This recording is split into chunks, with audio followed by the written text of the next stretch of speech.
Here are all the GCSE biology required practicals for AQA. First, some tips that you should always keep in mind when answering a question on a practical in your exams. Remember that in many of these investigations, there's an independent variable, the thing you change, a dependent variable, the other thing that changes as a result, which you measure, and controls, variables that could change, but we keep them the same throughout in order to ensure that results are accurate. Always say what piece of equipment you use for each measurement. Don't just say measure the length of the object. Also add with a ruler or whatever you're using. That's a mark in itself. When it comes to safety, we always use goggles and often gloves when working with chemicals. State the flipping obvious. If you think, surely they don't want me to put that, put it down anyway. You never know what marks you might pick up. Talk about the accuracy of measurements. How will you reduce errors and uncertainties? For example, you get your eye in line with the measurement when using a ruler or measuring cylinder to reduce parallax error. Another classic thing you should put down is multiple or repeat measurements or readings to calculate a mean from. Finally, it's okay to write your answers in bullet point format. In fact, I recommend it as it helps you and the examiner keep track of how many different points are being made. Because I'm trying to fit loads in here, you might see me write abbreviated points for the sake of brevity, but when you write a point, do it in full. Make sure you use proper English. Don't start going all Tarzan like saying, heat liquid with fire. More like, heat the water gently, on a gauze on a tripod, over a Bunsen burner flame. Also, don't forget that you can see me and others from Malmesbury Science doing these practicals for realsies on Malmesbury Education. Link is in the description. Let's go. Biology 1, Microscopy. Usually you'll get a thin layer of onion skin using a scalpel and tweezers, place it on the microscope slide, add a drop of iodine to stain the cells so they're more visible, and place a cover slip on top. Place the slide on the stage, turn the microscope's light on, or if it's a mirror instead, tilt it so it reflects up the condenser to the slide, and make sure you start with the shortest subjective lens, the smallest magnification. Use the coarse focus knob, then the fine focus knob to move the stage until the specimen is in focus. Then change to a higher magnification objective lens and refocus if needed. You could have a tiny graticule, a tiny ruler that sits on the slide as well. That lets you measure the size of cells in micrometers. Micro is times 10 to the minus 6 in standard form, so a cell length of 2.5 micrometers is 2.5 times 10 to the minus 6 meters. Biol 2, Osmosis. The aim is to find the concentration of sugar in potato cells, but it could be another veggie instead. Cut equal size cylinders from the same vegetable using a corer, chop off the ends so there's no non-permeable skin left. Dab the excess water off the surface, weigh using a top and balance, then place in test tubes filled with different concentrations of sugar solution. This is our independent variable.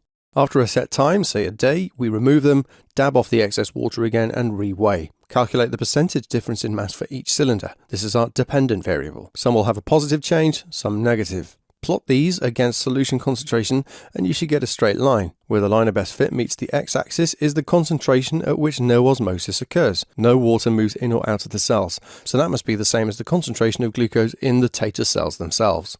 Biol 3, Enzymes. The aim is to determine the optimum temperature or pH for an enzyme, usually done with the enzyme amylase and substrate starch, but it could be something else instead. The independent variable is either temperature or pH, which we change using a water bath or buffer solutions respectively. The dependent variable is the time taken for all of the starch, the substrate, to be broken down.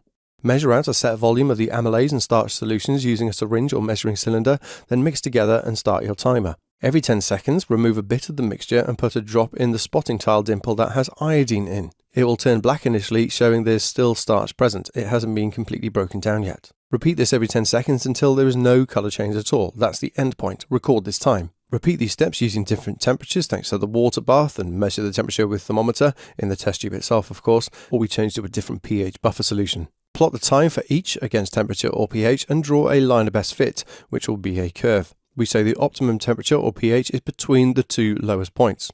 Biol 4, Food tests. Finding out what nutrients are in different foods. For solid food, we grind using a pestle and mortar, then add distilled water to create a solution. We've already seen the test for starch. We just add iodine solution. If it turns black or a dark purple, there is starch present. To test for glucose and simple sugars, we add Benedict solution and heat using a water bath. It's a semi-quantitative test, as the color can go from blue to green, yellow to orange depending on how much sugar is in the food.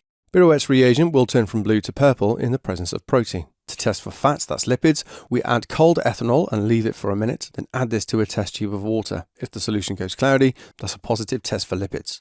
Biol 5, Photosynthesis. The aim is to determine the relationship between light intensity and rate of photosynthesis. Technically, the independent variable is the distance of the plant from the light source. The dependent variable is either the volume of gas made in a certain time or the number of bubbles released, say, in a minute. We use pondweed that's submerged in water in an inverted test tube or measuring cylinder. Once it's in there, we want to get our little scissors and cut the stem at an angle and add sodium hydrogen carbonate in the water to promote oxygen release. And of course, we want to do this in a dark room.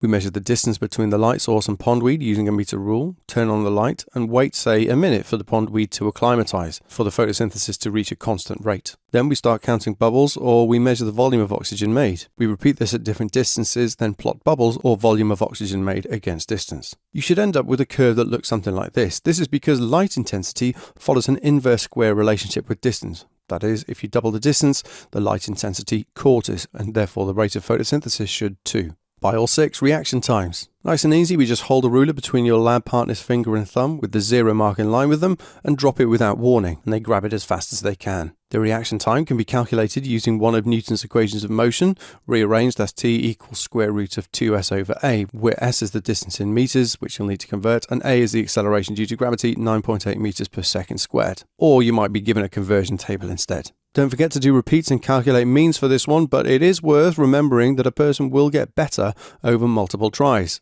You could then add in an independent variable to see how that changes reaction time. This could be with and without distractions, say texting on a phone, or before and after drinking a sugary drink, which would be a stimulant. Biol 7, quadrats. We can use a quadrat to help us estimate the population of an organism in an area. Use a random number generator to choose grid positions in your area to place the 1 meter squared quadrat over, and count the number of the chosen organism inside each. You should aim to sample 10% of the total area to give an accurate estimate. Calculate the mean number per meter squared, then multiply this by the total area in meters squared to give an estimate for the total population. You can also combine the quadrat with a transect, a line to see how the population density varies with distance in a certain direction, say along a beach, moving the quadrat up the transect 1 meter at a time. You can plot population density against distance then. This could also be a kite graph. Don't forget the factors that affect population density caused by other living things are biotic factors, say predators. If it's a non-biological factor, say the surface that the organism is on, this is an abiotic factor. The final 3 biology pracs are triple only. Biology 8 is microbiology. We can either put spots of different bacteria cultures on agar in a petri dish and observe how they grow over time, or spread a culture all over the agar to make a lawn on which we can put drops of antibiotics or paper discs soaked in them. We use aseptic technique, that is, every piece of equipment must be sterile. We can ensure this by putting the glass pipette, spreader or rod, etc. through a Bunsen flame before using. We also open the dish just a little bit to work on it and also towards the Bunsen flame. The heat will kill microbes, and also the updraft from the flame will stop microbes from moving into the dish. We only put a couple of bits of tape on the dish to secure the lid, as we want air to get in to allow aerobic respiration in the bacteria. If it's anaerobic, some real nasty stuff could be made instead. We then leave them incubate for a number of days. Then we measure the diameters of the colonies on the agar using a ruler, or the areas in which there are no bacteria if we used antibiotics. We then calculate the areas using pi r squared or pi d squared over 4 and compare them. Biol 9, germination. We just take some seeds, say cress, put them on damp cotton wool in a petri dish left to stand upright in the dark and let them germinate. Cute. After a few days, you can rotate the dish 90 degrees.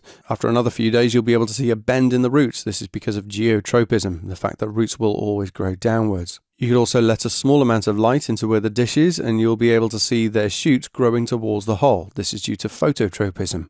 Biol 10, decay. We measure out a certain volume of whole milk or cream using a syringe or measuring cylinder and put in a test tube. We add sodium carbonate, then the indicator phenolphthalein. This turns pink above a certain pH, about 8.3. Adding the enzyme lipase will cause the milk to decay, and the solution becomes more acidic, and so it will eventually decolorize. Our independent variable is the temperature. We use a water bar to achieve this, and we put a thermometer in the test tube itself to ensure we get an accurate reading for temperature. Use a stop clock to get the time taken for the solution to decolorize, then plot these times against temperature. Again, similar to the enzymes prac, we'll end up with the curve. The hotter the temperature, the faster the rate of reaction. That is until the enzyme denatures. So once again, the optimum temperature is between the 2 lowest points on the graph. Leave a like and a comment if you found this helpful. Click on the cards to go to the Malmesbury Science playlist, or the other card to go to the videos covering whole papers. See you next time.